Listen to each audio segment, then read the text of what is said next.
Et nous voilà sur le plateau de l'émission L'Alekou avec M. Mohamed Nour Amat Ibedou, président de la CNDH, Commission nationale des droits de l'homme. Avec lui, il sera question des missions de cette commission. Monsieur le Président, bonjour. Bonjour. Merci d'avoir accepté notre invitation d'abord, parce que très tôt le matin, vous faire déplacer, c'est plus compliqué. Merci beaucoup. Alors, comme je l'avais dit, nous allons parler des missions de la Commission nationale des droits de l'homme. Quelles sont les missions assignées à cette commission? La Commission nationale des droits de l'homme a été instaurée il y a 2 ans. Bon, il est vrai que dans les autres pays africains, il y a eu ces commissions-là. À l'époque, quand je parle de 2 ans, je parlais de la vraie commission. À l'époque, ces membres sont nommés par décret. Et elle-même, elle était sous tutelle du Premier ministre. Et donc, il y avait une tutelle et il y a l'institution. Ça veut dire que c'est une institution à 100% étatique. Bon, après, pour nous conformer aux normes africaines dans les autres pays, il y a eu les principes qui avaient été institués à Paris pour que dans les pays africains francophones, d'obédience francophone, qu'il y ait des commissions, des vraies commissions des droits de l'homme qui respectent certains critères définis dans le cadre des principes énoncés dans les outils internationaux au niveau des Nations Unies et autres relatifs aux droits de l'homme. Et donc, il est question que ces membres soient élus d'abord, et puis ensuite élus par rapport aux corporations, c'est-à-dire qu'il y a des membres il y a des responsables des ADH, justement, ouais. Il y a des journalistes, aussi vous avez vos représentants là-bas, ouais. Il y a des magistrats, des avocats, etc., etc., plusieurs corps de métier. Le tout forme un collège de 11 membres. Et ces 11 membres élisent un président. Et donc, à leur sein, ils ont un bureau composé de 3 membres avec un président, un questeur et un rapporteur. Mais les 11 sont désignés comment? Les 11 sont désignés par leur corporation. D'accord. Les ADH se réunissent, elles élisent quelqu'un. Ouais. Les journalistes, enfin les organisations de journalistes, ouais. Surtout les syndicats de journalistes, ouais. Et autres font la même chose, etc., etc. Et donc, c'est comme ça que, comme ces membres sont élus, elle a acquis un autre statut relatif aux normes définies à Paris. Et là, elle est indépendante. Elle est indépendante. D'accord. Et qu'elle n'est sous tutelle de personne. Donc, elle ni de la présidence, ni de la primature. Non, non, absolument pas. D'accord. Et donc, elle formule des avis.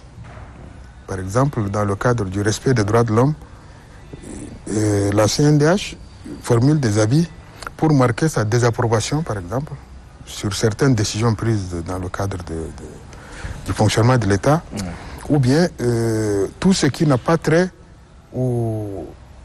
qui va à l'avantage du respect des droits de l'homme et à l'avantage de la population. Donc, on formule des avis, on donne des orientations. Nous sommes en quelque sorte un conseil du gouvernement, des autorités publiques, et nos avis sont adressés à la présidence et à la présidente de l'Assemblée, à la présidente de la République et à la présidente de l'Assemblée. Et donc, nous publions également des communiqués de presse pour essayer d'orienter un peu le gouvernement dans s'il y a certains manquements. Par exemple, en ce moment, il y a des inondations qui menacent... qui menacent la quiétude et la vie de la population. Et c'est des inondations sans précédent. Donc ça nécessite une mobilisation générale de l'État. Enfin, c'est une catastrophe humanitaire qui s'annonce. Et donc nous avons d'ailleurs alerté les autorités publiques à ce sujet pour les interpeller par rapport à la prise de certaines décisions urgentes. Elles doivent faire toutes les diligences pour que ces fléaux-là n'atteignent pas des proportions inacceptables. Et donc, à cet égard, nous avons alerté le gouvernement pour que, en ce moment, ça nécessite de grands travaux. Ce n'est plus le problème de la mairie pour colmater quelques brèches. C'est un problème qui nécessite de grands travaux. Et donc l'État est interpellé pour que cette catastrophe n'ait pas une allure incontrôlable. Alors, monsieur le Président, parlant de la CNDH, c'est que vous êtes connu dans le milieu de la lutte pour le droit de l'homme, surtout dans les ADH. Et vous avez pris fonction, je pense que c'était en 2022. À la CNDH. À la CNDH, oui. Tout à fait. Alors, quels sont les projets? Bon, voilà, nous avons beaucoup d'ambitions. Oui. Bon, il est vrai que nos ambitions nécessitent beaucoup de moyens. À savoir, nous avons un budget comme toute institution de l'État et notre budget a été remanié de telle sorte à ce qu'on puisse respecter les normes définies par Paris. Et là, nous avons un budget financé pour moitié par l'État et pour l'autre moitié financé par des bailleurs, éventuellement pour certaines activités. Donc nous essayons en ce moment, nous avons un plan d'action qui est vraiment ambitieux parce que notre pays est un peu en retard par rapport à ça. Donc nous comptons définir un plan un peu ambitieux qui nécessite d'abord beaucoup de volonté d'abord et puis beaucoup de moyens humains. Bon, nous comptons opérer des recrutements, nous comptons améliorer certaines choses. Et en ce moment, c'était le bâtiment que l'ancienne CNDH occupait, la CNDH qui était sous tutelle du gouvernement. Maintenant, nous nous sommes battus, nous avons obtenu un bâtiment. Et c'est un bâtiment qui répond à certaines normes. Nous sommes, vous savez que les CNDH sont notés au niveau international. Donc, il nous faut vraiment arriver à être notés. Il y a des échelons, il y a des échelles. Donc, nous comptons atteindre au moins une échelle respectable. Et à cet égard, nous avons beaucoup d'ambition, beaucoup de projets pour faire de cette institution quelque chose qui peut servir au respect des droits de l'homme. Monsieur le Président, comment se fait le lien entre la CNDH et puis les Tchadiens? Souvent, pour dire que ça ne marche pas quelque part, il faut faire des communiqués. Mais quand est-ce que ceux-là viennent vers vous? Comment ça se fait? C'est à travers leurs organisations ou ils ont peut-être des canaux pour vous transmettre les données? C'est une très bonne question, merci. Bon, il est vrai que la CNDH n'est pas une association de défense des droits de l'homme. C'est différent. La CNDH est une institution de l'État. Quoi qu'elle veuille, même si elle est indépendante, c'est une institution de l'État d'abord. Ensuite, elle a le devoir de promouvoir les droits de l'homme, quelquefois à travers les associations. Parce que souvent, nous avons des relations avec les associations et tout le temps, nous les convoquons, tout le temps, nous leur organisons des ateliers, des machins. C'est à travers eux qu'on peut vulgariser la politique du respect des droits de l'homme. Donc, disons qu'il y a beaucoup de paramètres qu'il faut respecter par rapport à nos relations. Parce que nous avons des relations avec le gouvernement. Souvent, les associations de défense des droits de l'homme dénoncent tout ce qu'elles dénoncent systématiquement. Bon, nous ne dénonçons pas systématiquement.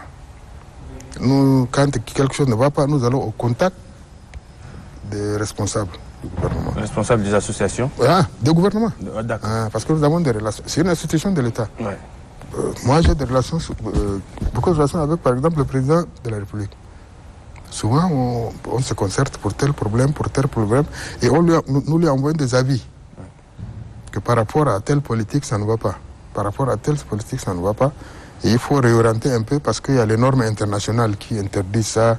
Il y a, par exemple, au dialogue national inclusif, il y a une commission qui a préconisé le rétablissement de la peine de mort. Pour certains cas, par exemple, des crimes de vengeance ou bien des crimes prémédités. Bon. Or, le Tchad a ratifié, des conventions internationales qui abolissent la peine de mort. Bon. Mais elle a été simplement instituée récemment avec la loi antiterroriste, exceptionnellement pour les cas de terrorisme. Bon, là même, pour le cas de terrorisme, nous sommes en train de lutter pour qu'on ne leur applique pas cette loi. Parce que de toute façon, avec les gens de droit commun, les délinquants de droit commun, ça peut marcher. Mais avec les terroristes, ce n'est pas dissuasif. Quelqu'un de Boko Haram, vous l'arrêtez, vous lui dites qu'il est condamné à mort, mais il est content, il va au paradis. Donc, à cet égard, ce n'est pas dissuasif du point de vue du terrorisme. Nous ne sommes pas d'accord avec le gouvernement pour ça. Et donc, il faut que ça soit ratifié avec l'Assemblée, qu'on arrive à faire passer notre message afin que ça soit compris par tout le monde. Est-ce que sensibiliser la population fait partie également de mission de la CNDH? Absolument, absolument. À travers les associations de défense des droits de l'homme. C'est-à-dire qu'on... Une manière de leur rappeler leur devoir d'abord, avant de se plaindre. Oui, on organise des ateliers, des séminaires de sensibilisation, mais là on le fait à travers les autres associations de défense des droits de l'homme. C'est-à-dire nous les aidons, nous les finançons un peu, quelque part, pour qu'elles mènent telle ou telle activité en relation avec la sensibilisation dans le cadre du respect des droits de l'homme. Donc, une dernière question, peut-être votre relation avec les ADH, il n'y a pas de souci? Non, bien sûr, bien sûr. Mais je suis ici d'abord là-bas. Oui. À l'époque, quand j'étais là-bas, j'étais plus libre, je dénonçais. Mais ici, je suis un peu réservé parce que je suis dans une institution étatique. D'accord. Merci beaucoup. Merci, Monsieur le Président de la Commission nationale des droits de l'homme, M. Mohamed Nour Ibedou. Merci quand même d'avoir répondu à nos questions. Surtout en bilingue. Voilà, avec un arabe approximatif. Non, mais c'est compréhensible. Voilà. Merci beaucoup. Merci beaucoup à vous. Merci de votre compréhension.